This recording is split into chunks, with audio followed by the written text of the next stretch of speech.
حضرت ابو سعید خدری رضی اللہ عنہ سے روایت ہے کہ رسول اللہ صلی اللہ علیہ وآلہ وسلم نے حضرت فاطمہ رضی اللہ عنہا سے فرمایا، فاطمہ اٹھو اور اپنی قربانی کے جانور کے پاس رہو اور اسے ذبح ہوتے دیکھو، کیونکہ اس کے خون کا پہلا قطرہ جو زمین پر گرے گا اس کے ساتھ ہی تمہارے تمام گزشتہ گناہ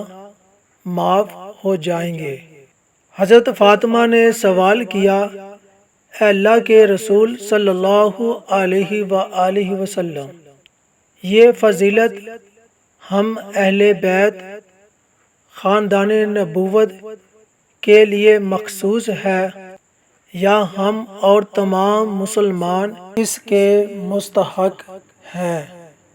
آپ صلی اللہ علیہ وآلہ وسلم نے فرمایا، ہمارے لیے بھی اور تمام مسلمانوں کے لیے بھی۔